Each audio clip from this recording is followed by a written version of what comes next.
ये पढ़ा लिखा आदमी है, बहुत ही मेहनत किया है।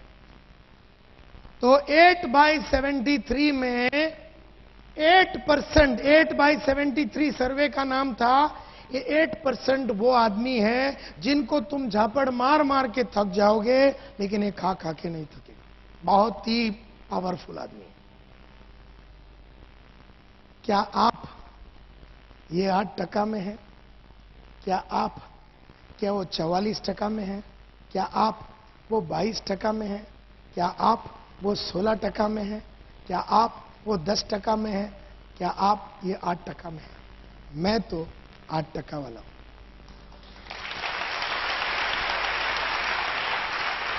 जब मैंने अपनी करियर शुरू की थी, मैं भी 44 वाला था।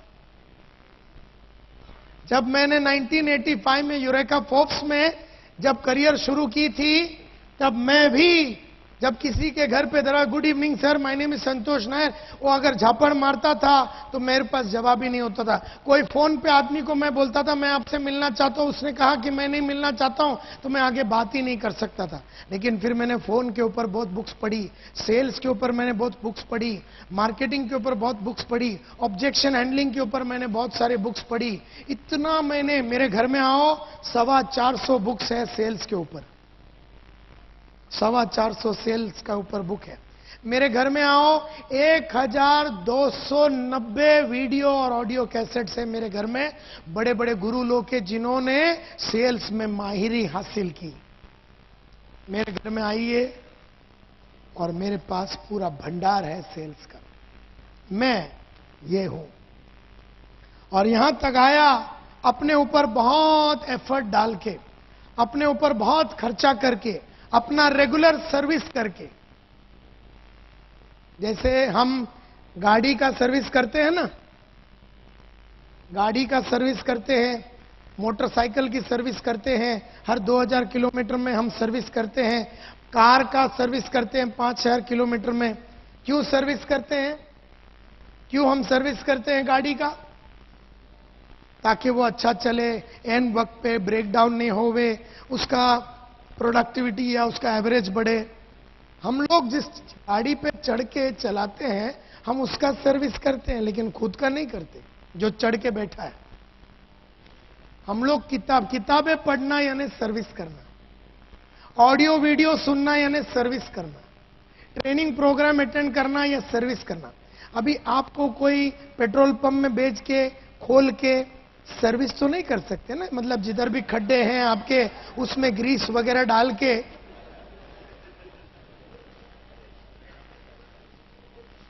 तो वो सर्विसिंग नहीं कर सकते हैं, वो तो गाड़ी की होती है।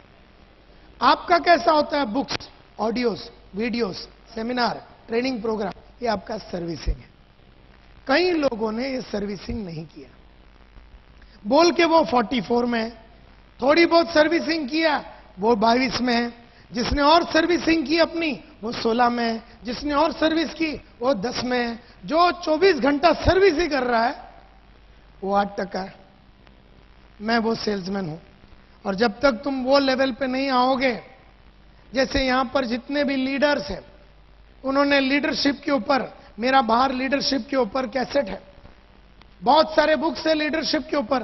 अगर आपने लीडरशिप के ऊपर बुक्स नहीं पढ़ा है, अगर आपने कम्युनिकेशन के ऊपर बुक नहीं पढ़ा है, अच्छी तरीके से अपने ख्याल को कैसे पेश करना है, अपने बदन को कब वापरना है, कहां पर आवाज को उठाना है, कहां गिराना है, कैसे आंखों में देखना है, कैसे लोगों से बात करना है, इसके ऊपर अगर आपने पढ़ाई नहीं की, पब्लिक स्पीकिंग के ऊपर आपने पढ़ाई नहीं की, तो आप खाली चिल्लाते रहेंगे, चिल्लाते रहेंगे।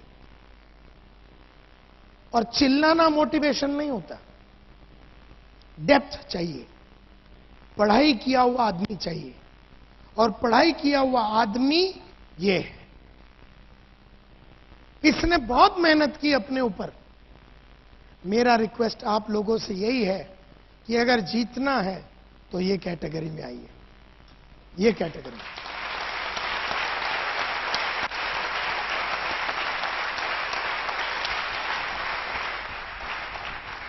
इस कैटेगरी में तो जीत कभी होती ही नहीं। इस कैटेगरी में कभी कभी होती है, इस कैटेगरी में थोड़ी और ज्यादा टाइम जीत होती है, इस कैटेगरी में थोड़ा और इस कैटेगरी में रोज जीतना होता है, रोज जीतना।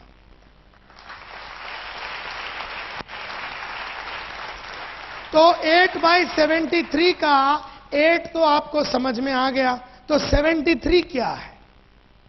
73 क्या है? 8/73 सर्वे में 8% तो आपको समझ में आ गया। ये वो सेल्स के बंदे हैं जिन्होंने अपने आप को इतना मजबूत बनाया है कि किसी भी तरह का आदमी का ऑपोजिशन को और ठुकराहट को ये बहुत ही बढ़िया तरीके से हैंडल कर सकता है। ये तुर्रम खान है, ये AK-47 है, ये लक्ष्मी बम है, ये एकदम तगड़ा आदमी है, इसको हराया नहीं जा सकता। हर दिन बेचता है, हर दिन 1-2 जन को अंदर कर देता है। वो जो 44 वाला ना, महीने भर में 2 को अंदर करता है, मर के वो भी। ये रोज आदमी को अंदर करता है, रोज आदमी को जुड़वाता है। कैपेसिटी है, किसी को भी मिल सकता है, बिंदास है और कोई घबराहट नहीं है इसकी। लेकिन ये ऐसे अपने आप को बना के लिया, ये मां के कोख में बन के आया हुआ आइटम नहीं है, ये बना के लिया है। इसने मार के अपने आप को सर्विस करके बना के लिया। तो 8/73 का 8 तो ये है, तो 73 क्या है? 73 क्या है? 73 क्या है? कोई बता सकता है? बोलिए, गेसवर्क कीजिए, 73 क्या होगा? 8/73 में 8 तो ये हो गया, 73 क्या है? हाँ जी, 73 सेल आउट ऑफ 100। अच्छा, ओके, ये 73 क्या है? 73 फेलियर्स। 73 क्या है? क्या है 73? यस मैडम,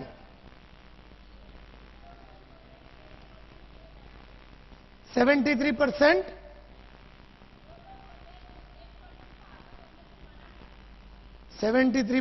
वो लोग होते हैं जो 8% को आगे बढ़ने से मना करते हैं।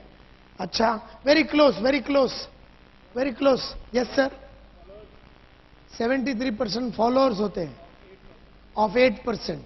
73% साहब बोल रहे हैं वो 8% के फॉलोअर्स है। यस सर, एक सेकंड, एक मिनट। हाँ जी,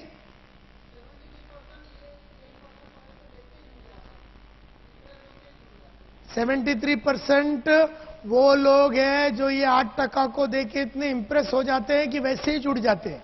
अच्छा अच्छा, ओके। यहां पर किसी ने कुछ कहा? यस सर,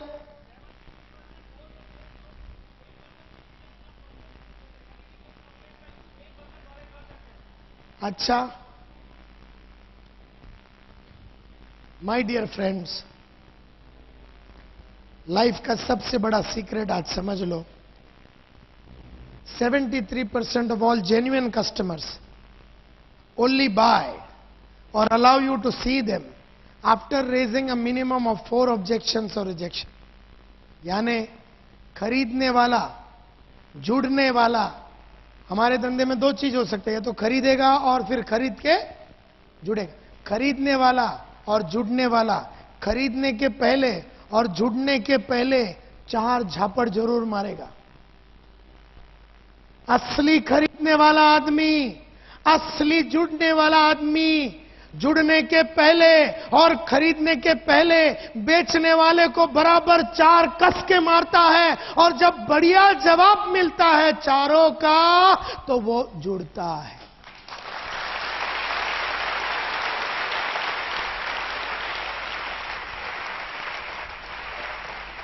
आपने भी अपने जीवन में कभी कोई एक भी वस्तु खरीदी नहीं बिना ऑब्जेक्शन के और बिना रिजेक्शन के।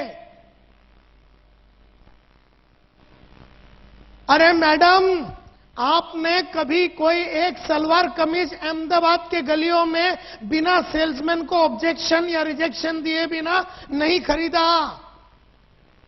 एक साड़ी नहीं खरीदा आपने 2000 रुपया का, क्या आप ऐसे गए दुकान के अंदर, बोले वो साड़ी निकालना, पैक करो, किया आपने? मैं बताता हूं साड़ी आपने कैसा खरीदा। यहां बैठे हुए जितने लेडीज हैं, मेन है, आपको खाली एक एग्जांपल दे रहा हूं। आप गए पानेरी के अंदर, दुकान का नाम है, हाँ दिखाओ, ये दिखाओ, नहीं वो वाला, ये दिखाओ, ये देखो, पूरा शोकेस उतरवा दिया, नंबर 1। फिर नहीं ये बहुत पतला है, नहीं ये बहुत जाड़ा है, इसका तो रंग जाएगा, इसका तो भाव ज्यादा है, ऐसा वैसा। 2000 रुपया का सलवार कमीज या 1-1.5 रुपए का सलवार कमीज लेने के पहले वो सेल्समैन को आपने इतना घुमाया, ये नहीं वो नहीं, और फिर क्या बोलते, सब उतारने के बाद ये 4 निकाल के रखो, मैं आती हूं।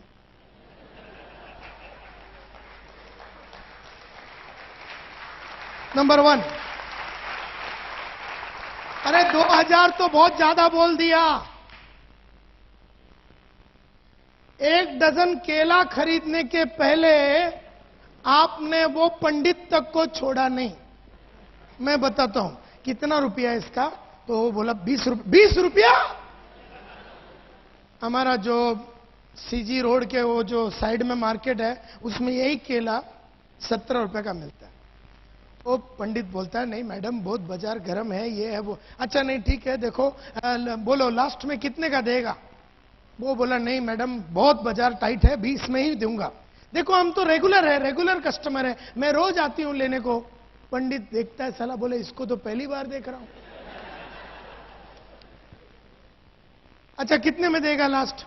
वो बोलता नहीं 20 रुपए में दूंगा। फिर आप बोलते हैं पक्का? वो बोलता पक्का। फिर आप चलने को चालू करते। जब आप चलते हैं, ये वो स्पीड नहीं है जो आपका नॉर्मल है, अभी स्लो हो गया।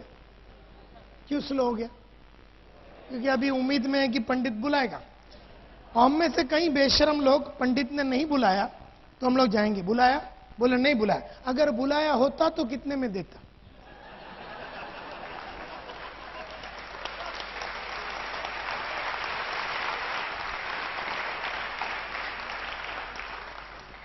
मतलब आपने बाइक लेने के पहले, कार लेने के पहले, फ्रिज लेने के पहले, कोई भी चीज लेने के पहले आपने उस सेल्समैन को मिनिमम 3-4 झापड़ जरूर मारा है। उन सभी सेल्समैनों का आपके ऊपर छाप है जिनको आपने पिछले 30 साल से, 40 साल से बहुत तकलीफ दिया।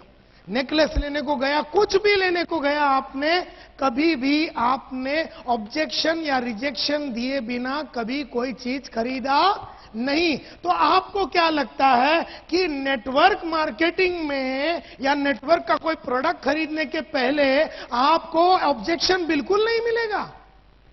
है? आपको मिलेगा, मिलेगा, मिलेगा। कितना मिलेगा? मिनिमम 4। और अगर बराबर हैंडल किया तो वो आदमी जुट जाएगा या प्रोडक्ट ले लेगा। खरीदने वाला ही ऑब्जेक्शन देता है, ना खरीदने वाला घंटों तक आपके साथ बैठेगा और आपको बोलेगा अच्छा इसमें ये भी मिलता है, ओह बढ़िया, अच्छा इसमें ऐसा भी होता है, सिल्वर ये वो गोल्ड, ओह बढ़िया, और क्या क्या होता है, और इसमें ना ऐसा ट्रिप होता है, जो जीता वही सिकंदर, ये वो, अच्छा ये भी है, थाईलैंड भी जाने को मिलेगा, ये भी मिलेगा, अच्छा बहुत बढ़िया बढ़िया। और अपन उसको एक एक समझाते रहेंगे ये सोच के कि अभी लेगा, अभी लेगा, अभी लेगा। लास्ट में बोलता है सब बढ़िया है, बढ़िया है, एकदम बढ़िया। तो मतलब जुड़ना ही पड़ेगा अपने को, तो 100%। तो कल परसों चेक मैं दे देता हूं। ऐसा आदमी तुमको उसके बाद उसकी लाश तक नहीं मिलेगी।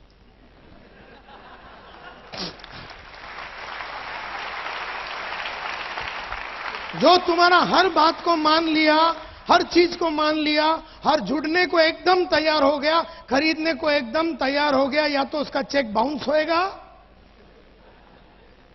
अच्छा तुम तो डीडी लेते हो तो सवाल नहीं उठता, अगर चेक लेते हो तो उसका चेक बाउंस होएगा। जो आदमी एकदम फटाफट सब एग्री करता है वो प्रोस्पेक्ट नहीं है बॉस।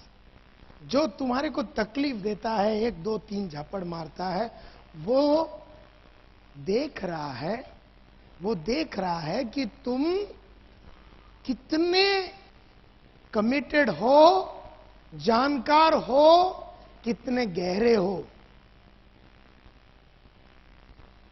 आप में से कोई भी इंसान ने कभी भी कोई चीज बिना रिजेक्शन या ऑब्जेक्शन का कभी खरीदा ही नहीं, कभी नहीं खरीदा। जैसे आपको समझो एक फ्रिज लेने का, सैमसंग का फ्रिज लेने का, 40 लीटर मतलब 440 लीटर का सैमसंग का रेफ्रिजरेटर अगर आपको लेना है, फ्रिज लेना है, तो मैं बताता हूं आप कैसे जाते हैं।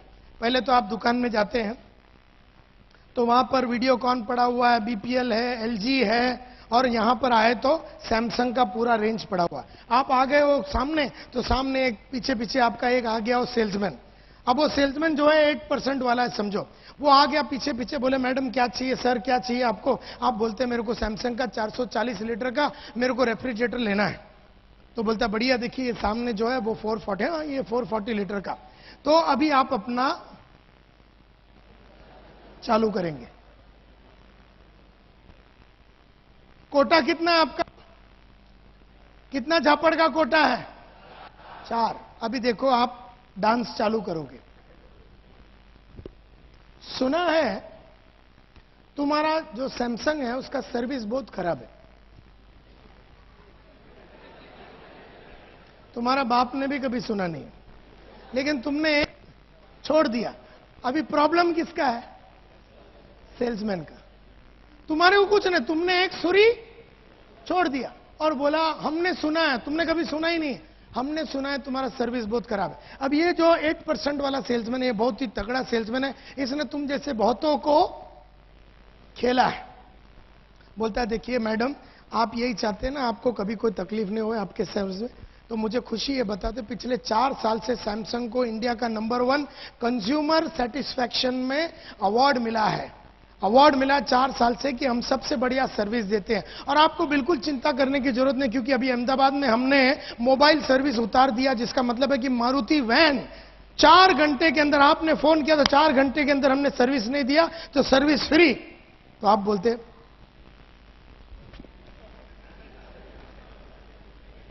क्योंकि अभी आपका कोटा कितना खत्म हो गया? 1, लेकिन आप छोड़ेंगे नहीं। आपके पास कितना बाकी है? 3। अभी सेकंड डांस। सुना है इसका कंप्रेसर बहुत जल्दी उड़ता है।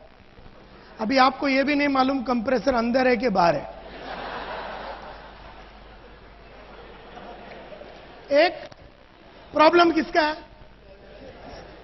तो सेल्समैन बोलता है देखिए मैडम, आप यही चाहते हैं कि आपका कंप्रेसर में कोई प्रॉब्लम, तो मुझे खुशी है बताते हुए कि हमारा जो कंप्रेसर है वो किर्लोस्कर कोपलैंड बनाता है। कोपलैंड यानी कि यूनाइटेड स्टेट्स और वर्ल्ड का सबसे बड़ा लीडर है, जिसका कंप्रेसर बनता है 6 सिग्मा क्वालिटी, जो वर्ल्ड का सबसे बड़ा क्वालिटी टेक्निक है, उसको यूज करते हो। तो देयरफॉर आपको कभी कोई टेंशन लेने की जरूरत नहीं। और उसमें भी एक और बढ़िया बात मैं आपसे बताना चाहता हूं, क्योंकि इस पीस के साथ हम आपको देने वाले 5 साल का वारंटी। आप बोलते हैं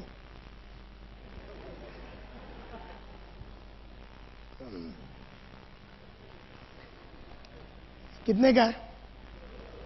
कितने का है? तो बोलता है 42,500। 42,500? ये सेम पीस गांधी इलेक्ट्रॉनिक्स में 40,500 का मिलता है। तो सेल्समैन बोलता है मैडम ये M97 है, वो M87 है, इसमें कैस्टर है, इसमें ये है, इसमें नीचे जमीन पे आप आराम से उसको धक्का मार के लेके जा सकते हैं। आप बोलते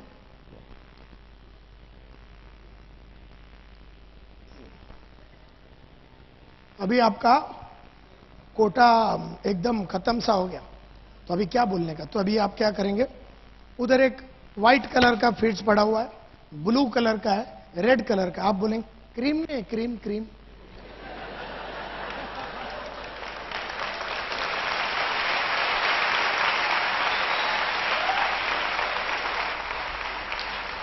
देख रहा है कि क्रीम नहीं है। क्रीम नहीं, क्रीम मतलब वो 4 का कोटा होता है। एंड देयरफॉर एक बात समझने की कोशिश करो, कोई भी आदमी लैपटॉप खरीदने के पहले, 10,000 का सूट लेने के पहले, इंश्योरेंस लेने के पहले, केला लेने के पहले, नेकलेस लेने के पहले, गाड़ी लेने के पहले, घोड़ा लेने के पहले 4 झापड़ जरूर मारेगा। एंड देयरफॉर आज के बाद जैसे ही कोई आदमी झापड़ मारता है ना पहला वाला, एकदम एक्साइट हो जाने का। क्यों? उसका कोटा खत्म हो रहा है।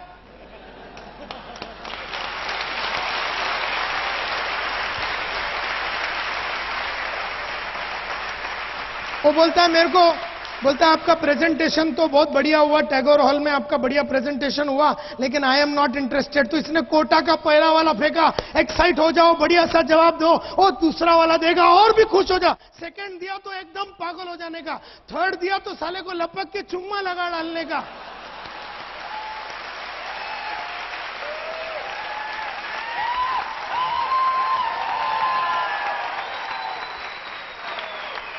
क्योंकि अभी उसका कोटे में सिर्फ एक ही बाकी है, चुम्मा जैसी लगा है ना, बोलता किधर साइन करूं बता दो, साला लपड़ा ही नहीं।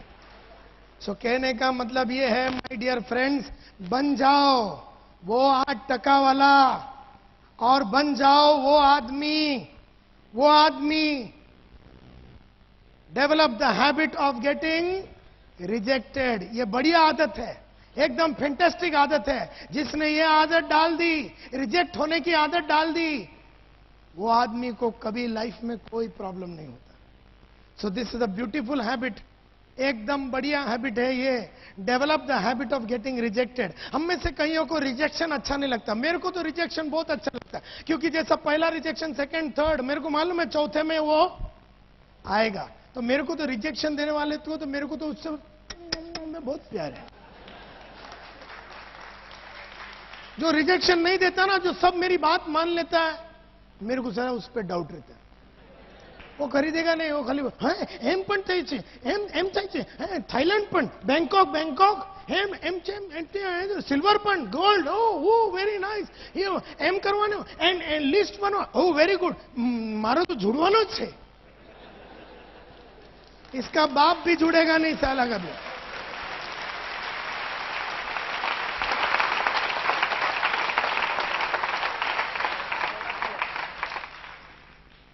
तो कितने आदत हो गए?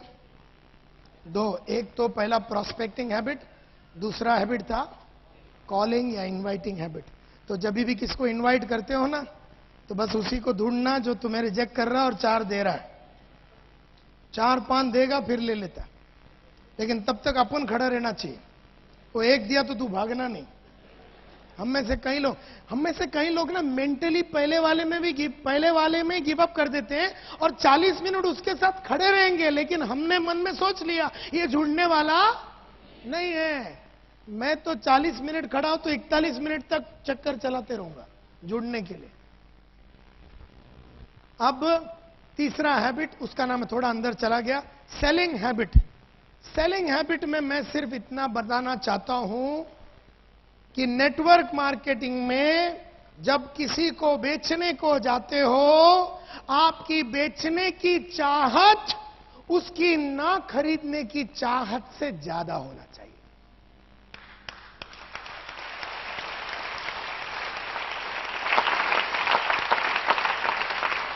आपकी बेचने की चाहत उसकी ना खरीदने की चाहत से ज्यादा होना चाहिए। क्योंकि जब आप बेचने को जाओगे तो आपको वो बहुत सारे रीजन देगा कि अभी क्यों नहीं जुड़ेगा, अभी क्यों नहीं खरीदेगा। आप अगर वो 5 रीजन देता है तो आप उसको 6 रीजन दीजिए कि क्यों जुड़ना है और क्यों अभी खरीदना है।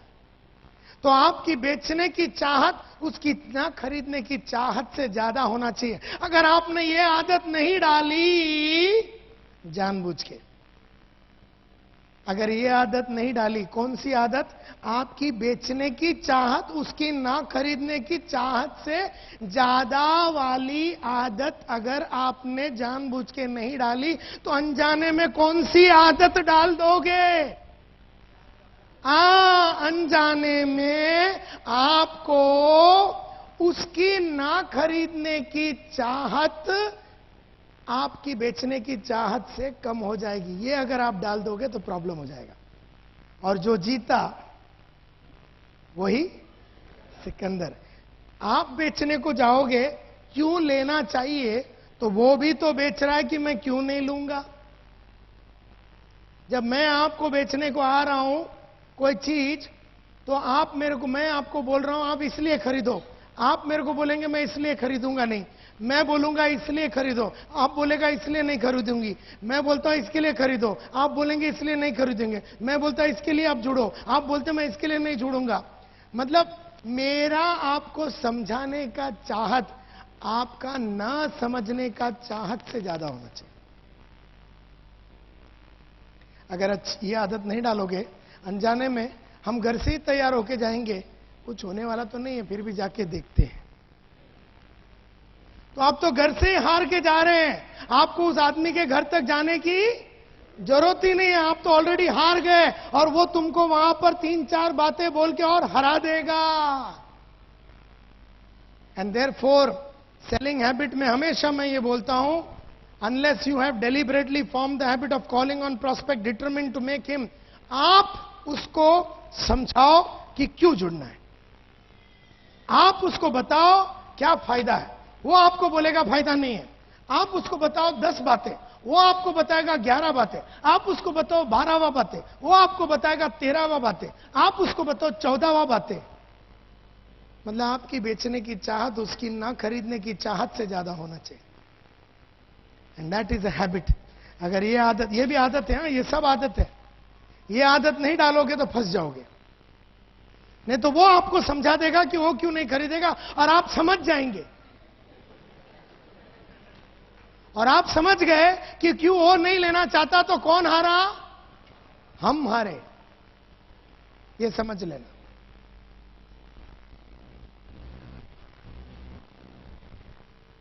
और वर्किंग हैबिट्स का मतलब यह है, इसमें ज्यादा टेंशन नहीं लेने का। वर्किंग हैबिट का मतलब है, अगर पहली 3 हैबिट्स को अच्छी तरीके से पाल लोगे, अगर पहली 3 हैबिट्स को अच्छी तरीके से पाल लोगे, अगर पहली 3 हैबिट्स कौन से habit, prospecting habit, calling habit, selling habit, इसको बराबर पाल लोगे ना, तो ये चौथे वाले का टेंशन लेने का जरूरत ही नहीं है। क्योंकि ये क्या है, ये वाला, ये बस this is nothing but study, preparation, planning. जो आदमी का पहला वाला 3 आदत अच्छा है ना, वो बहुत बढ़िया स्टडी करेगा, बढ़िया प्लानिंग करेगा। जो पहली 3 आदत में अच्छा नहीं है ना, वो ना प्लानिंग करेगा, ना लिस्ट बनाएगा, ना अपना टाइम को ऑर्गेनाइज करेगा, ना अपने एफर्ट को ऑर्गेनाइज करेगा, ना अपना रिकॉर्ड को ऑर्गेनाइज करेगा, ना अपना खुद का एनालिसिस करेगा। ये जो चौथा हैबिट है ना, ये आपको टेंशन लेने की जरूरत ही नहीं। पहला 3 हैबिट आ गया ना, ये ऑटोमेटिक जुड़ जाता है आपके साथ। जब आपका प्रोस्पेक्टिंग हैबिट्स एकदम मजबूत है, जब आपका कॉलिंग हैबिट्स एकदम मजबूत है, प्रोस्पेक्टिंग की वजह से आपका लिस्ट बढ़िया है, कॉलिंग की वजह से रोज आप आदमी को लेके आ रहे हैं, सेलिंग की वजह से रोज आप आदमी को जुड़ा रहे हैं, और रोज जुड़ा रहे, रोज बेच रहे, मस्ती में धंधा हो रहा है, तो क्या आप प्लानिंग करोगे या नहीं? क्या आप अपना टाइम को बराबर वापरोगे कि नहीं? क्या आप पढ़ाई लिखाई करोगे कि नहीं? ये वो चौथा आदत है। तो जिसका पहला 3 आदत अच्छा है ना, वो ये चौथा हैबिट जो ऑटोमेटिकली जुड़ जाता है उसके साथ। तो इसका चिंता नहीं करो। तुम ध्यान लगाओ पहला 3 हैबिट को डेवलप करने का। तुम ध्यान लगाओ पहला 3 हैबिट को डेवलप करने का, और वो पहला 3 हैबिट अगर तुमने डेवलप कर लिया, तो तुमको कोई टेंशन की जरूरत ही नहीं है। अब मैं कुछ सब हैबिट्स की बात करता हूं। जैसे वन ऑफ द रीजंस, जो सक्सेसफुल लोग जो सक्सेसफुल होते हैं, वो इसलिए होते हैं कि वो लोग बहुत जल्दी उठते हैं। अभी यह दिख नहीं रहा आपको, getting up at early in the morning. मैं रोज 5:30 बजे उठता हूं। पिछले 24 साल से मैं रोज 5:30 बजे उठता हूं। तो आप नौकरी भी करते हैं तो भी टेंशन नहीं, सुबह जल्दी से उठने की आदत डालो। दूसरा, मैं रोज जॉगिंग और वॉकिंग करता हूं। क्यों? क्योंकि एनर्जी का गेम है ये, एनर्जी का गेम है। बहुत सारे लोग 10 मिनट बात करते तो थक जाते हैं, कई लोग 12 बजे के पहले दिन में थक जाते हैं, शाम तक उनका चलता ही नहीं है। तो फिजिकली एक सेल्स का बंदा है तो फिजिकली आपको बहुत ही एनर्जेटिक रहना पड़ेगा। अगर आप फिजिकली एनर्जेटिक नहीं है और वो आती है जॉगिंग से, वॉकिंग से, हेल्थ के ऊपर ध्यान लगाने से, ये सब हैबिट्स है। ये अच्छी आदत डालो, अच्छी चीजें खाने पीने की अच्छी चीजें डालो, वजन कम रखो, भागदौड़ करने की आपकी क्षमता बनी रहती है। दूसरा, रोज टेलीफोन करो लोगों को और कॉल करो, रोज टेलीफोन करो और कॉल करो, ये एक आदत है। ये अगर आदत डाल देंगे, 4 जन को तो मिनिमम मिलना चाहिए। अगर आप फुल टाइमर है तो मिनिमम 4 आदमी को मिलना चाहिए, और अगर आप पार्ट टाइमर है तो 1 to 1 कम से कम 2 आदमी को। बाकी ग्रुप में, सेमिनार में तो आपका संडे जो भी चलता है वो तो चलता ही रहना चाहिए, लेकिन रोज मिलने की, किसी न किसी को मिलने की एक धार बना रहता है। दूसरा, जितना हो सके एक टेरिटरी में काम करो, एक ही एरिया में काम करने का चक्कर चलाओ। मतलब जितने भी आपके बिल्डिंग में आपने किसी को जुड़ाया तो नेबर के पास जाइए, नेक्स्ट वाले के पास जाइए, नेक्स्ट वाले के पास जाइए, एक ही एरिया में ज्यादा से ज्यादा आदमी को जुड़ने का चक्कर चलाया जा सकता है। तीसरा, एक कॉन्सेप्ट है जिसका नाम है 3 doors। एक सेल्स के बंदे के लाइफ में 3 दरवाजे होते हैं। मेरे बॉस अनिल कुमार गुप्ता बोलते हैं कि कोई भी सेल्स के आदमी के पास 3 दरवाजे होते हैं। हम लोग सब सेल्स के बंदे हैं, हम लोग नेटवर्क मार्केटिंग के बंदे हैं, यानी कि हम लोग बेचने के बिजनेस में हैं। तो हमारे लाइफ में 3 दरवाजे होते हैं। सबसे पहला दरवाजा आपका घर का दरवाजा, जितना जल्दी हो सके निकल जाओ। सेकंड दरवाजा आपका ऑफिस, या बोलते हैं ना ऑफिस हुआ, या फिर अपलाइन के साथ ज्यादा टाइम बैठने का नहीं, टाइम वेस्ट नहीं करने का, ऑफिस को जितना हो सके अवॉइड करो। तीसरा दरवाजा आपका कस्टमर का दरवाजा, उधर टेंट लगा के सो जाओ, उधर टेंट लगा के सो जाओ। 3 दरवाजे हैं और मैंने ये तीनों दरवाजे पे जिंदगी बनाया है। सबसे पहला दरवाजा आपका घर का दरवाजा, जितना जल्दी हो सके निकल जाओ। क्यों? सब खर्चे वाले आइटम है उधर। वो बीवी बोलती है मेरे को ये लेके दे, बच्चा बोलते है सब खर्चे वाला आइटम है और वहां पैसा नहीं है। Second, the door of your office, जितना हो सके। मैं ऑफिस में नहीं जाता था क्योंकि वहां पर ज्यादातर ये जो ज्यादा ऑफिस में बैठ के टाइम वेस्ट करते सब दुखी लोग रहते। और तीसरा दरवाजा कस्टमर का दरवाजा, वहां पर आपको बिजनेस मिलेगा। जिधर कस्टमर है उधर सेल्समैन होना चाहिए। ये आपकी एक आदत होनी चाहिए और ये बहुत ही इंपॉर्टेंट आदत है। एक आदमी को तो मिनिमम अंदर करने का चक्कर चलाना चाहिए, 1% एटलीस्ट को क्लोज करना चाहिए, क्योंकि आपके सेमिनार तो रेगुलरली होते हैं। हर दिन एक आदमी को अंदर करने का चक्कर चलाना चाहिए। और दुनिया में एक चीज याद रखना, रोज एकदम बढ़िया कपड़ा पहनने का, लेडीज ऐसा ड्रेसअप करने का जैसे कि तुम्हारा शादी है, आदमी लोग ऐसा ड्रेसअप करने का आज जैसा तुम्हारा शादी है। शादी में जाते टाइम एकदम फटा पुराना पहन के जाने का, जब आप शादी में जाएंगे ना एकदम सिंपल पहन के जाने का, सब तुमको ही देखेंगे। नहीं तो क्या है, तुमने भी नेकलेस पहना है, 1000 लेडी है तो हजारों ने नेकलेस पहना, कोई देखता ही नहीं किसी को। क्या है कि शादी में एकदम फटा पुराना डाल के जाने का, और जो नॉर्मल डे है ना एकदम सच जट के जाने का, सब देखते हैं।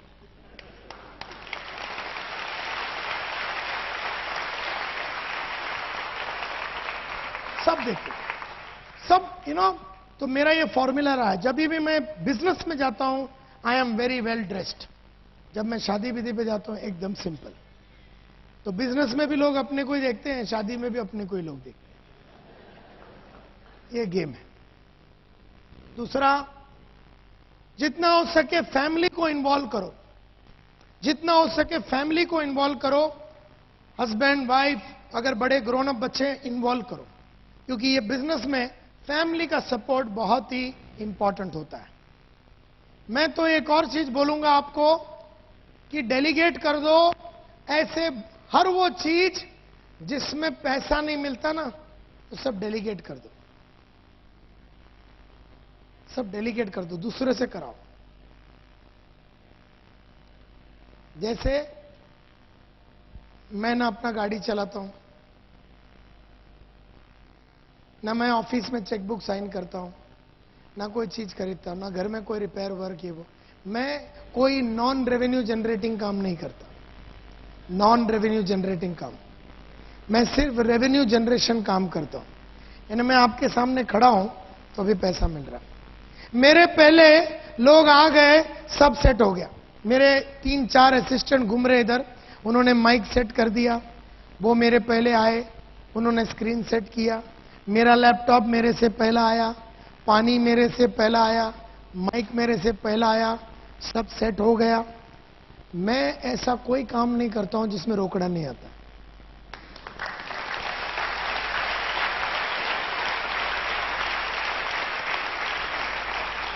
नहीं तो नायर साहब पहले आ रहे हैं, ये तो वही बात हो गई, आशा भोसले आज शाम को यहां गाने वाली है, तो सुबह बेचारी आ गई है हॉल में, पहले तो हॉल साफ कर रही है, बाद में बाथरूम साफ कर रही है, बाद में वो सब इक्विपमेंट वगैरह लगा रही है, माइक टेस्टिंग वगैरह सब खुद कर रही है, उसके बाद बाहर खड़े रह के खुद ही टिकट बेच रही। शाम को कौन मेरा बाप गाएगा? शाम को लेट लेट के गाएगी वो, फिर एकदम।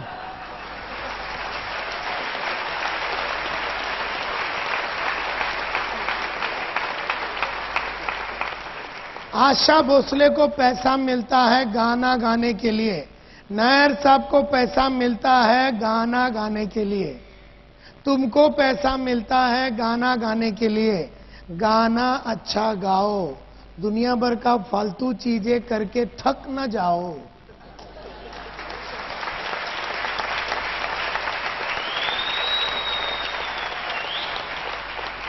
हम में से कई लोग शाम को 6 बजे एक्चुअली बहुत थक जाते, क्योंकि सुबह क्या बैंक में गया, दोपहर को हज का बिल भरा, 3 बजे क्रेडिट कार्ड के पीछे पड़े थे, 4 बजे गाड़ी सर्विस को गए थे, 5 बजे प्रेजेंटेशन है।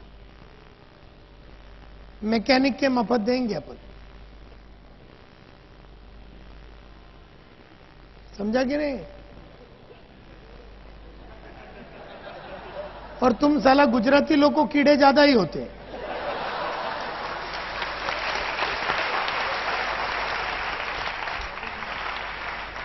मैं ऐसा कोई काम नहीं करता हूं जिसमें रोकड़ा नहीं आता।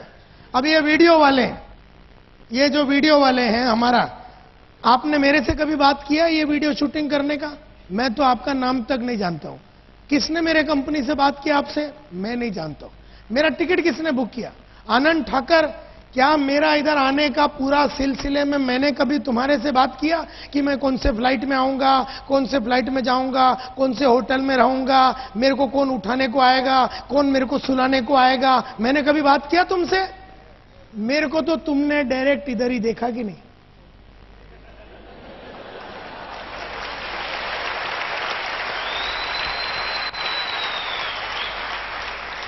मेरा पेमेंट, मैंने आपसे पेमेंट का बात किया, ये डेट के बारे में मैंने आपसे बात किया?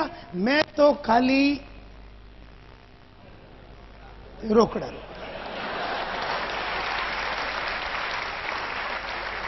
बाकी सबके लिए मैंने आइटम रखे हैं, सबके लिए।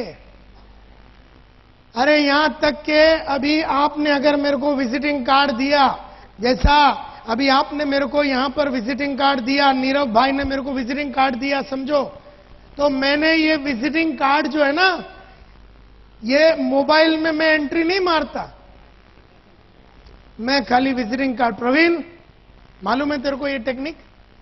हाँ, लैपटॉप में अगर एम लिखा तो और एफ लिखा तो फाइल करने।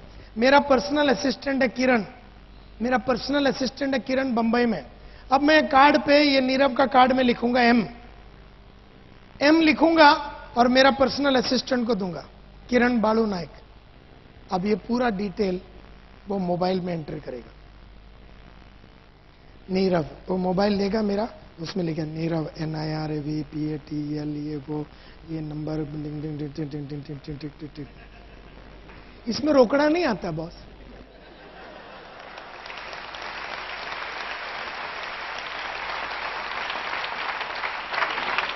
ना मैं डिजिटल में एंट्री मारता हूं, ना मोबाइल में एंट्री मारता हूं, ना गाड़ी सर्विस को लेके जाता हूं, ना घर का पेंटिंग, ना ऑफिस का पेंटिंग, ना कुछ भी नहीं करता मैं।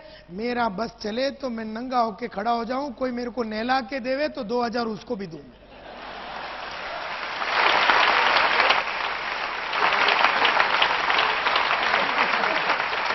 तो मैं खड़ा हो जाऊंगा, बोलेगा चल नहला, तो अपन सोच रहे हैं अभी ठाकर को पकड़ने का है कि अरविंद भाई को पकड़ने का, कहां से माल आएगा, रोकड़ा किधर से आएगा, बोलता है सर हो गया, अच्छा ठीक है।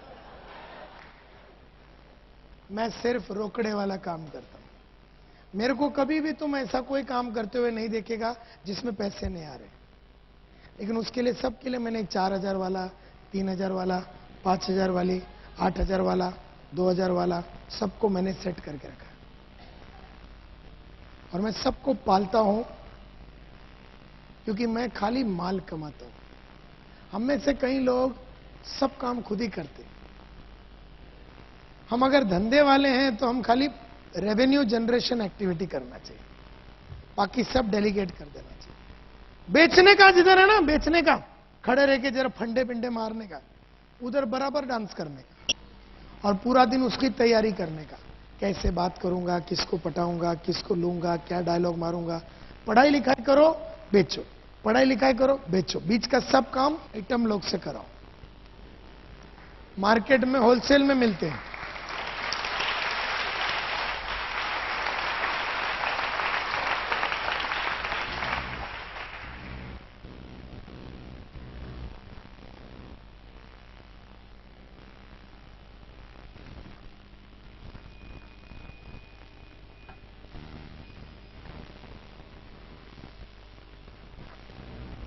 सो मेनी ट्रेनिंग प्रोग्राम्स हुए हैं आपके लाइफ में, बहुत सारे ट्रेनिंग प्रोग्राम हुए, सो मेनी ट्रेनिंग प्रोग्राम्स, बहुत सारे सेमिनार्स हुए, बहुत सारे मोटिवेशनल पेप टॉक हुए।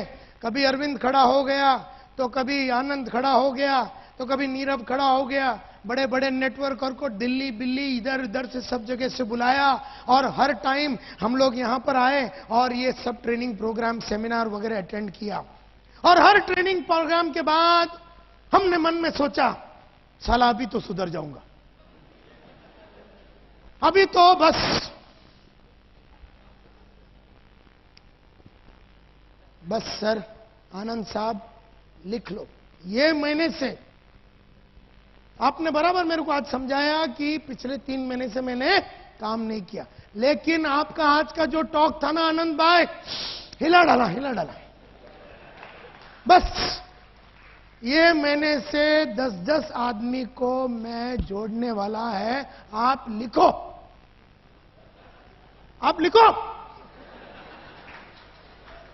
अभी मेरे को आज समझ में आ गया, अभी मैं जिंदगी में पीछे हटने वाला नहीं। 24 घंटे के बाद उसका लास्ट तक अपने को जरने।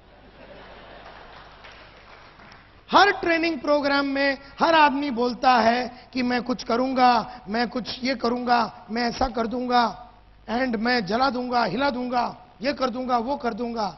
हर ट्रेनिंग प्रोग्राम के बाद लोग वादे करते हैं। हर प्रोग्राम के बाद अच्छा वादे करते हैं और उनके मन में चाहत भी है इंप्रूव होने का। हर आदमी को चाहत भी है इंप्रूव होने का और वादे भी करते हैं। एंड बहुत सारे रेजोल्यूशंस भी लेते हैं, बस कल से मैं रेगुलरली काम करूंगा। अभी तो आपने मेरे को समझाया ना, तो मैं अभी 6 बजे मैं वो अकाउंटेंट का काम करता हूं, वहां से मैं रोज 9 बजे तक 3 घंटा मैं रोज शाम को काम करूंगा। और बहुत रेजोल्यूशन, बहुत हम प्रण भी लेते हैं कि ये करूंगा, वो करूंगा, लेकिन सो लिटिल अचीवमेंट। वादे करने के बावजूद भी अपने अचीवमेंट्स बहुत कम है। वो क्यों?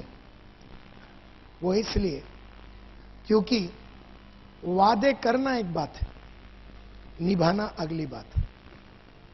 क्या हो गया कि बहुत सारे लोग वादे करते हैं, निभाते नहीं हैं, वादे करते हैं, निभाते नहीं हैं, वादे करते हैं, निभाते नहीं, तो वादे करके ना निभाने की आदत पड़ जाती है। बहुत कम लोग हैं जो वादे करके निभा पाते। देयरफॉर वादे मत करो, और अगर करते हो निभाओ। सो मेनी, हर प्रोग्राम के बाद हर आदमी बोलता है सर मैं सुधरूंगा, मैं इंप्रूव होऊंगा, मैं ऐसा करूंगा, मैं ऐसा करूंगा, मैं जला दूंगा, मैं हिला दूंगा, मैं ऐसा कर दूंगा, मैं बस समझ गया सर, अब तो बस अभी आपको कभी बोलने की जरूरत ही नहीं पड़ेगी सर। 2 दिन में फिर लाइन पे आ जाता है।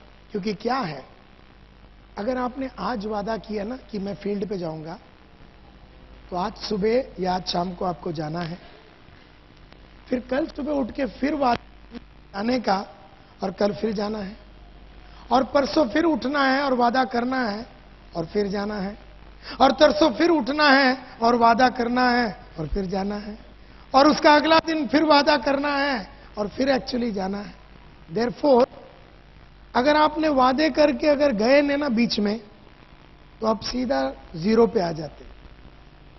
And therefore it is said कि बिकॉज एनी रेजोल्यूशन और डिसीजन यू मेक टुडे, आज कोई भी रेजोल्यूशन लोगे, कोई भी डिसीजन लोगे टुडे, कल यही रेजोल्यूशन कि मैं बुक पढ़ूंगा। बुक पढ़ना सिर्फ आज के लिए नहीं है, बुक पढ़ना यानी कि जिंदगी भर पढ़ने की बात करो। मेहनत करूंगा तो खाली आज के लिए नहीं, जिंदगी भर का वादा करना है।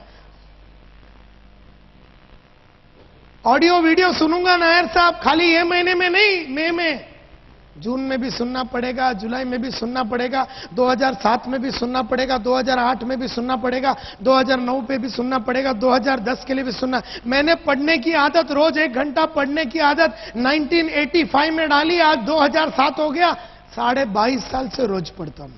तो खाली वादे 85 में किया था पढ़ने का और 86 में तोड़ दिया, ऐसा नहीं होता। कोई भी चीज अगर आपको करना है तो जीवन भर करना है। कॉल भी आपको रोज करना है। कई लोग क्या हो जाते हैं, थोड़ा गोल्ड हो गया, थोड़ा सिल्वर हो गया, गोल्ड हो गया, थोड़ा डाई वो मतलब क्या बोलते हैं पर्ल हो गया, तो फिर बोले अपड़ो तो थई गयो, फिर ये पैर ऊपर करके बैठा है, बोले लाइन काम करेगा नीचे। वो आदमी का धार चला जाता है, वो आदमी का धार चला जाता है। जिस चीज ने तुम्हें सक्सेसफुल बनाया है उस चीज को तुम्हें रेगुलरली करते ही रहना है। जिस चीज ने तुम्हें सक्सेसफुल बनाया है उस चीज को तुम्हें रेगुलरली ही करना है। तो ये कहा जाता है कि resolution can only be made and kept in the first place if you link it to your purpose. वही आदमी वादे करके निभा सकता है जिसका पर्पस क्लियर है। वादे करके ना निभाने वाले का पर्पस देखो है ही नहीं।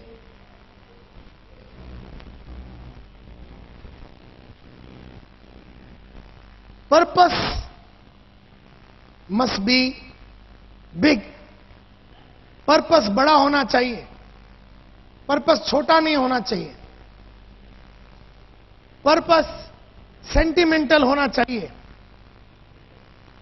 पर्पस इमोशनल होना चाहिए, यानी कि दिल की बात होनी चाहिए।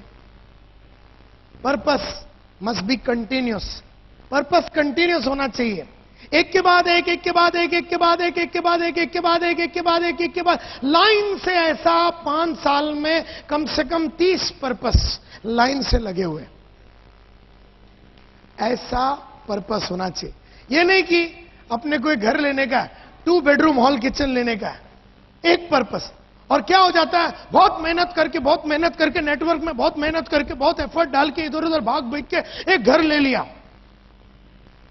घर ले लिया तो इसका जूस निकल गया, इसका वारंटी खत्म हो गया, क्योंकि इसके पास अगला क्या करने का कुछ मालूम ही नहीं है, और फिर ये रडार से निकल जाता है। सो पर्पस मस्ट बी कंटिन्यूस। जैसे जब मैं सेल्समैन था तो मैंने बोला मेरा अगला पर्पस है कि मैं बनूंगा ग्रुप लीडर। जब मैं ग्रुप लीडर बना, मैंने अगला पर्पस रखा कि मैं सेल्स सुपरवाइजर बनूंगा। तब मैंने अगला पर्पस रखा कि मैं ब्रांच मैनेजर बनूंगा। फिर मैंने अगला पर्पस रखा कि मैं डेप्यूटी डीएसएम बनूंगा। फिर मैंने अगला पर्पस रखा कि मैं डीएसएम बनूंगा। फिर मैंने अगला पर्पस रखा कि मैं आरएसएम में डीएसएम सीनियर डीएसएम बनूंगा। फिर मैं अगला पर्पस रखा कि मैं रीजनल मैनेजर बनूंगा। फिर मैं अगला पर्पस रखा कि मैं डीजीएम बनूंगा, डीजीएम। फिर मैंने अगला पर्पस रखा कि मैं जीएम बनूंगा। फिर अगला पर्पस था मेरा वाइस प्रेसिडेंट बनने का। फिर अगला पर्पस था मेरा डायरेक्टर बनने का। और फिर मैंने बोला कि एक बार 1988-89 की बात है, तब मैंने पर्पस रखा कि मैं मेरी बड़ी बहन का शादी कराऊंगा और इसके लिए मेरे को इतना लाख रुपए का जरूरत है। भागा भागा भागा, बहुत सारे एफर्ट डाला और बड़ी बहन का शादी करा। उसके साथ साथ मैंने लाइन से पर्पस लिख के रखा था कि अब मेरे को छोटी बहन का शादी करा। छोटी बहन के लिए इतना पैसा लगेगा, उसके लिए भागा भागा भागा, बहुत सारे फायर एक्सटिंग्विशर और बहुत सारे वैक्यूम क्लीनर बेचे और उसका शादी करा। फिर एक पर्पस रखा कि मैं एक ट्रेनिंग कंपनी चालू करूंगा और ये तारीख को चालू कर। फिर उसको मैंने चालू किया। फिर मैंने बोला कि 1992 में मैं कार लूंगा, फिएट गाड़ी, तो वो पर्पस रखा। बराबर वो पर्पस रखने के बाद मैं उसके पीछे भागा। अगला पर्पस रखा मैंने मारुति 800। 1996 में अगला पर्पस रखा कि मैं मारुति एस्टीम लूंगा 14 सितंबर को। अगला पर्पस रखा कि मैं सोनाटा लूंगा, ये दोनों गाड़ी रखूंगा, ये सोचा। और उसके बाद मैंने बोला मर्सिडीज बेंज लूंगा 29 सितंबर को। अगला पर्पस है कि तीनों गाड़ी को रखना है। और फिर मैंने 1998 में, मैं जब अपने फादर के साथ रहता था, तो मैंने एक 2 बेडरूम हॉल किचन 26.5 लाख में लिया। जो दिन मैंने वो गाड़ी खरीदा, मतलब घर लिया, मैंने अपनी बीवी को बोला अगला पर्पस क्या है? उसने बोला मेरे को 15 लाख रुपया दे दे और मैं घड़ी बढ़िया सा इसको घर को बनाऊंगा। 26.5 लाख का घर लिया और 15 लाख रुपया ऊपर से कमाना था। भागा भागा भागा, वो 15 लाख रुपया कमाया, उसका बढ़िया सा रिनोवेशन किया और वो घर के अंदर मैं 8 दिसंबर सन 2000 को घुस गया। जब मेरा वो किया, मेरा अगला पर्पस था कि मैं मेरा बापू का घर खरीदूंगा। बात ऐसा हुआ माय डियर फ्रेंड्स कि सन 2000 में एक दिन मैं घर पहुंचा तो बोला डैडी ने बुलाया। डैडी मेरा बाजू, हम लोग साथ में रहते थे। फिर हमने वो साथ बड़ा वाला घर लिया तो डैडी बोला मैं यही बिल्डिंग में रहता हूं। मैं बोला ठीक है, कोई बात नहीं, उधर से भी आ सकते हैं, इधर से भी आ सकते हैं, दिल करता था इधर रहते तो उधर रहते। मैं बोला कोई प्रॉब्लम। एक दिन मैं घर गया डैडी को मिलने को, बड़ा मूड उनका बड़ा डाउन था। मैं बोला क्या बात है? बोला नहीं कुछ नहीं। मैंने बोलो? बोलते यार घर बेचने का ये। बोले ये घर जिसमें फादर 40 साल से रह रहे थे और दिल का टुकड़ा था, बढ़िया सा गार्डन था। मैं बोला ये घर क्यों बेचना आपको? बोलता है मैंने लाइफ में कभी ये दोनों बेटियों के लिए कुछ नहीं किया। तेरे लिए तो मैंने कुछ भी नहीं किया, बेटियों के लिए भी कुछ नहीं किया, बड़ी वाली और छोटी वाली। सोचता हूं क्योंकि पिछले 1985 से मैंने पूरा मतलब ठेका लिया घर को चलाने का और इतना बढ़िया तरीके से जिंदगी, फादर मदर सबका जितना उधार बिदार सब चुका बिका के लाइफ को एकदम हसीन और एकदम फास्ट ट्रैक पे डाल दिया। ऐसे में फादर को ऐसा लगा कि मुझे कुछ बेटियों के लिए करना चाहिए। मैंने आपको ये घर बेचना और बेटियों को देना, ऐसा उनको कोई वादा किया है कि आपने? क्योंकि शादी तो मैंने करा था 10-10 साल पहले, तो आपने उनको कोई वादा? बोले नहीं नहीं नहीं, मेरा दिल कर रहा है। बोला अच्छा, आपको ये घर बेचने का, पैसे बेटियों को देना है। बोला ठीक है, मेरे को 2 दिन दो। 2 दिन मैंने सोचा और मैं गया। बोला ठीक है, आप ये बताओ ये घर कितने में बेचने का? बोलता 10 लाख में। बोला ठीक है, ऐसा करते हैं, ये घर मैं ही खरीद लेता हूं, ये घर मैं ही खरीद लेता हूं, मैं आपको 10 लाख देता हूं, आप दोनों बेटी को 5-5 लाख रुपया दे दो। बोलता बढ़िया आइडिया। फिर अगर तू भी मतलब ऐसा करता तो फिर अपन बोलते हैं कि, बोलते 10 लाख में नहीं, फिर 7.5 में बेचूंगा और 3 टुकड़े में बांचूंगा, 2.5 तेरा, 2.5 उसका, 2.5 इसका। मेरा ही बाप, मेरा ही पैसा, मेरे को ही देने का बात कर।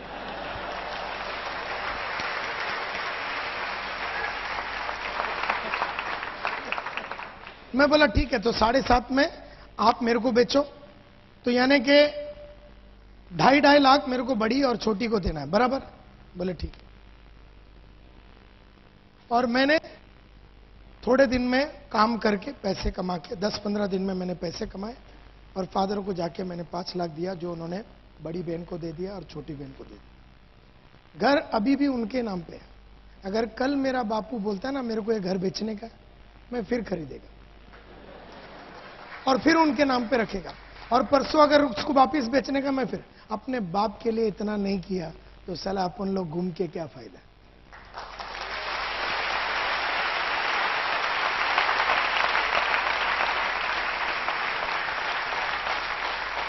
अब इसमें कोई लॉजिक है क्या?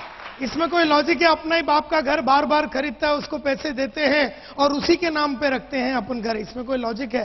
लेकिन पर्पस में थोड़ी ना कोई लॉजिक होता है। अरे दिल की बात है, दिल की बात है। थोड़े दिन पहले मैं ऐसे टाइम्स ऑफ इंडिया पढ़ रहा था, तो मेरी बीवी बाजू में आ गई, मेरे को बोलती है, मेरे को एक हुंडा एसेंट खरीद के देता है क्या? वो तो ऐसी बात करी जैसे अपन चाय पीते हैं ना। मतलब 4 बजे चलेंगे शाम। बोले किधर? मतलब गाड़ी खरीदना। और किधर?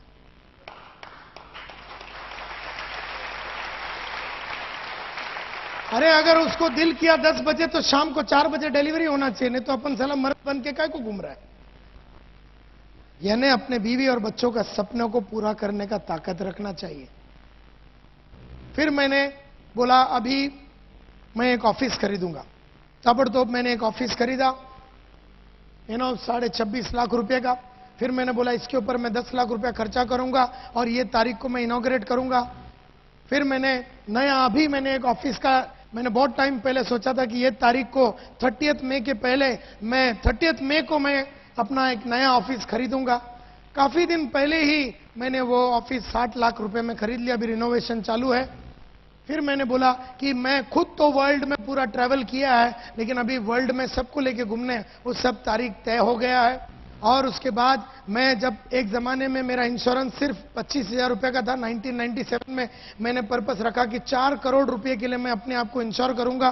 तो आने वाला 4 साल में भागा और वो अभी मेरा 4 करोड़ रुपए का इंश्योरेंस है। फिर मैंने बोला 5 लाख रुपए मुझे दिन में कमाना है एक दिन। फिर मैं भागा, वो पर्पस पूरा किया। फिर मेरे को रिटायरमेंट के दिन 5 करोड़ रुपया कैश में चाहिए, और वो कैश का बंदोबस्त करने के लिए मैं हर महीना 1 लाख रुपया सिस्टमैटिक इन्वेस्टमेंट प्लान में डालता हूं। अगले साल से 2 लाख रुपया डालूंगा, उसके अगले साल से हर महीना 3 लाख, उसके अगले साल से 4 लाख, उसके अगले साल से हर महीने में 5 लाख रुपया मैं डालूंगा। इस तरह से 1.8 करोड़ पूरा कैलकुलेशन किया हुआ है। फिर मैंने रहेजा क्लासिक क्लब में 3 लाख रुपया देके मेंबरशिप लिया, ये मेरा अगला पर्पस था। उसके बाद अभी मेरे को ये नेशनल कंपनी बनाना है, अपनी कंपनी को पूरी इंडिया में सब जगह पे फैलाना है, और फिर उसके बाद इसको इंटरनेशनल कंपनी करना है, ये अगला पर्पस है। उसके बाद मुझे एक फार्म हाउस लेना है। उसके बाद मेरे को स्मार्ट सेल्समैन क्लब बोल के एक सेल्समैन लोग के लिए क्लब चालू करना है। उसके बाद अभी मैंने एक 4 बेडरूम हॉल किचन खरीदा, ये मैंने बाद में लिखा। और उसके बाद इस तरह से पर्पस एक के बाद एक के बाद एक के बाद एक के बाद एक के बाद एक के बाद ऐसा लाइन से। और अगर आप देखेंगे 97 में बहुत कुछ हुआ, 98 में बहुत कुछ हुआ, 99 में बहुत कुछ किया, 2000 में बहुत कुछ, 2001, 2003, हर साल में कुछ ना कुछ बड़ा हो रहा है। एक ऑफिस आ रहा है, घर आ रहा है, कार आ रहा है, ये आ रहा है, वो आ रहा है। रुका नहीं, थका नहीं, ठहरा नहीं, बिल्कुल बैठा ही नहीं। You see my dear friend, the things I give to my father, my mother, जो चीजें मैं अपने मां बाप को देता, मेरे फादर ने मन में सोचा मैं विदिन 1 आवर डिलीवरी कर देता हूं। 1 आवर। बोले यार मेरे को ये चाहिए।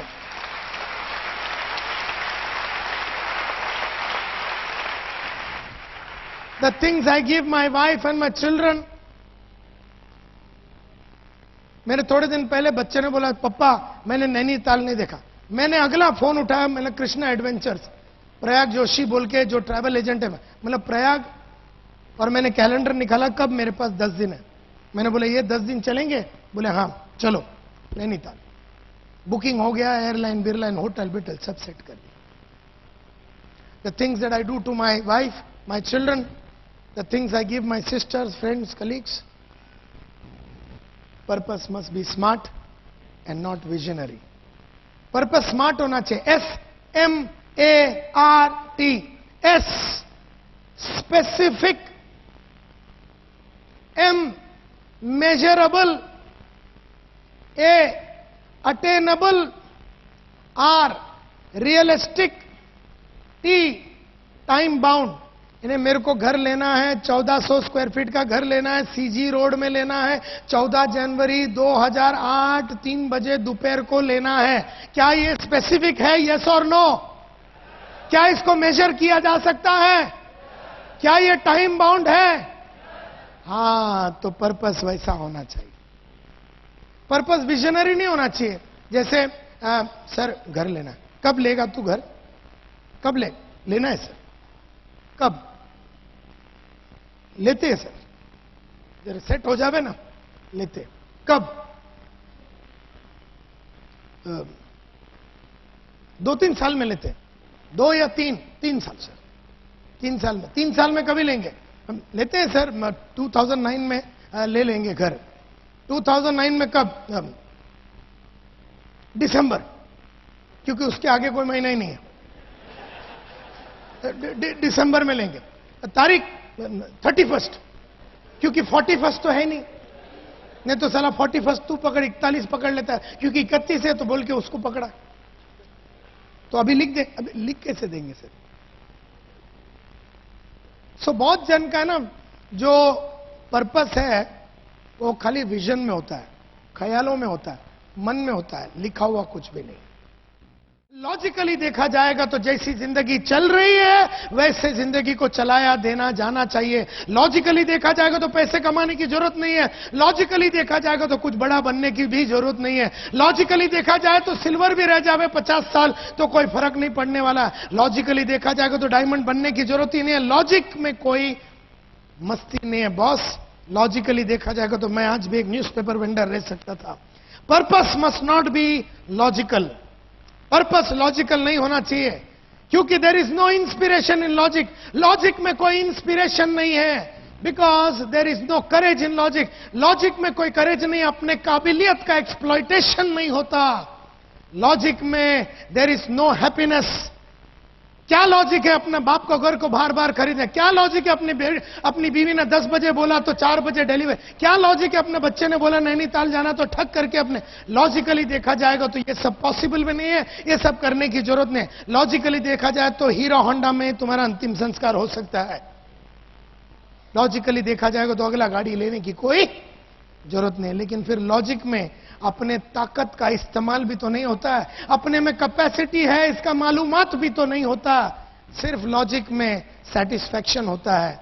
There is only satisfaction in logic. मेरे को एक ही लॉजिक समझ में आया है लाइफ में। मैं लास्ट में इतना ही बोल के कंक्लूड करना चाहता हूं कि मेरे को एक ही लॉजिक समझ में आया।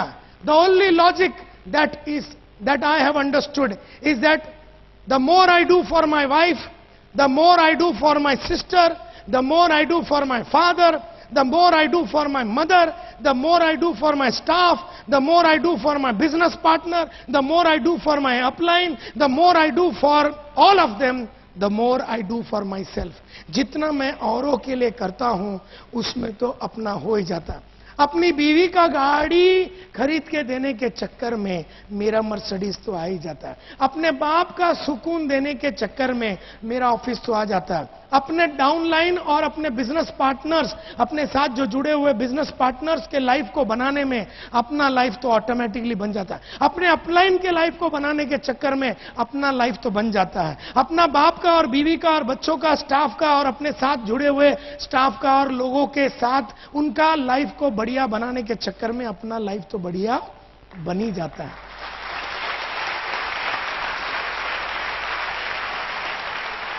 मेरे को यही लॉजिक समझ में आया है।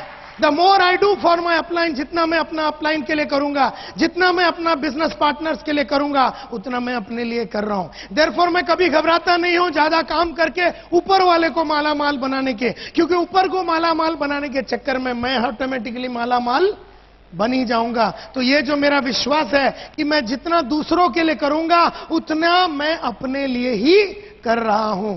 जितना अपना माँ बाप के लिए करूंगा उतना मैं अपने लिए ही कर रहा हूं। ऑटोमेटिकली देखा जाएगा तो मेरी जिंदगी बनता ही जाएगा।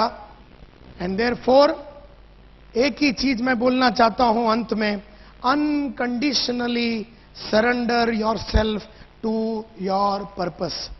अपना पर्पस में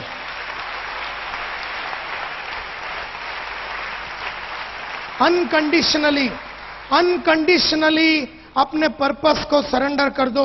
जो भी आपका पर्पस है, अगर आपका पर्पस है डायमंड बनना, अगर आपका पर्पस है कि आपके नीचे वाला 2 आदमी को रूबी बनाना, अगर आपका पर्पस है कि 3 आदमी अपने नीचे जो भी है उसको एमरल्ड बनाना, अगर आपका पर्पस है एक बंगला खरीदना, अगर आपका पर्पस है कि औरों का जिंदगी बनाना, जो भी आपका पर्पस है, घर लेना, गाड़ी लेना, ट्रिप पे जाना, जो भी आपका पर्पस है, अनकंडीशनली आपको अपने आप को सरेंडर करना है। कोई कंडीशन नहीं डालना। अपना पर्पस को अचीव करने के लिए कोई कंडीशन नहीं डालना। ये नहीं बोलना अगर अच्छे आदमी मिल गए तो मैं डायमंड बनूंगा, अगर मेरे को सबका साथ मिल गया तो डायमंड बनूंगा, अगर बीच में टीम न टूटा तो मैं डायमंड बनूंगा, अगर मेरा बीवी का शादी बीच में नहीं हुआ तो मैं डायमंड बनूंगा, ये वो जिंग जाए। तो बीच में ये नहीं बोलना ये हुआ तो मैं ये करूंगा, ये हो गया फिर मेरा तबियत ठीक रहेगा तो मैं डायमंड बनूंगा, फिर मेरे बच्चे बड़े होंगे तो फिर मैं डायमंड बनूंगा। तू साला कुत्ता कुछ कर नहीं सकेगा।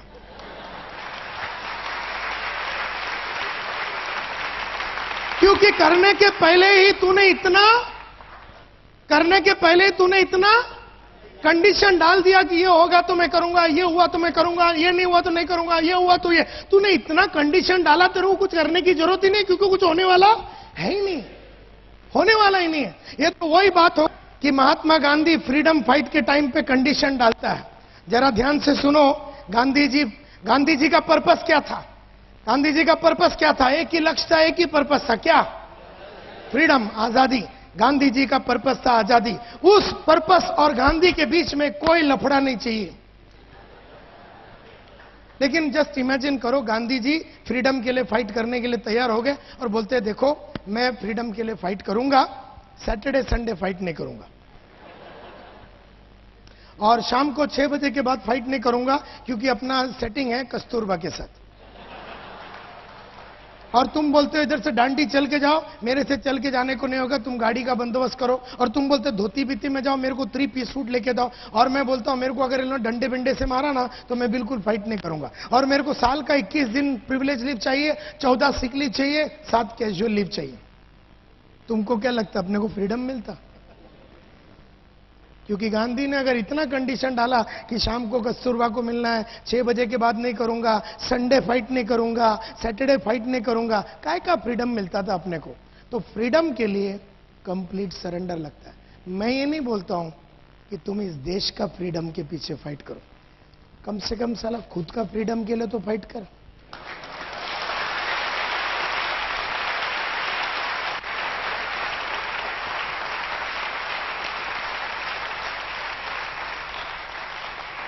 गांधी गधा आदमी था, उसने दूसरे का फाइट किया। मैं बोलता हूं तू तो अक्ल वाला है ना, तू देश के लिए लड़ मत, तू देश का फ्रीडम के लिए, तू अपना फाइनेंशियल फ्रीडम के लिए तो लड़, तू अपना फ्यूचर फ्रीडम के लिए तो लड़, तू अपना बिजनेस फ्रीडम के लिए तो लड़, तेरे बच्चे अच्छे जगह पे जाके पढ़ाई करे वो फ्रीडम के लिए तो लड़, तेरी बीवी को सबसे बढ़िया चीजें लेके दे सके, तुम्हारी हस्बैंड को तुम बढ़िया चीजें ले, वो फ्रीडम। कम से कम सली एक बीवी को तो पाल बराबर।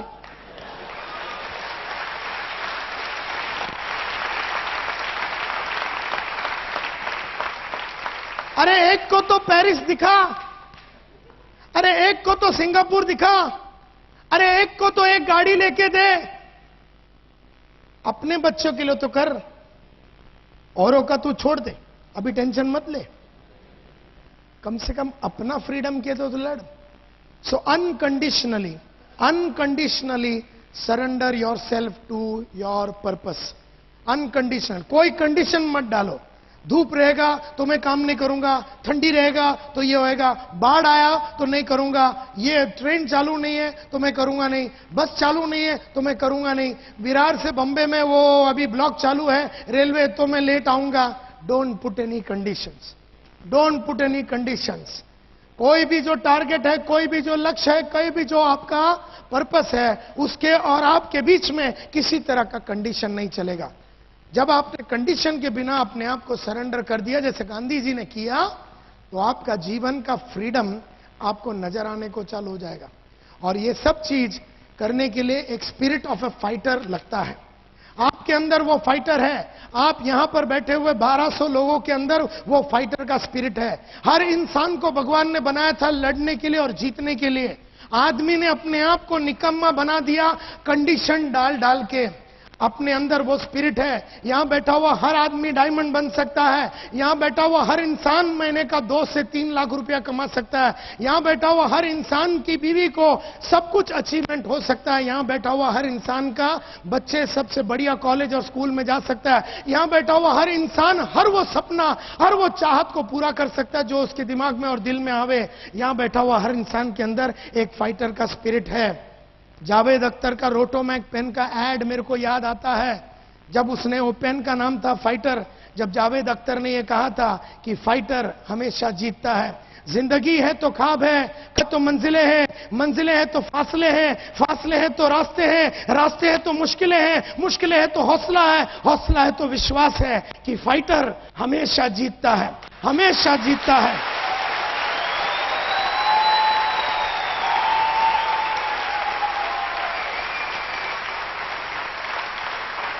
न कभी थकना तुम, न कभी थकना तुम, न कभी रुकना तुम, न कभी ठहरना तुम।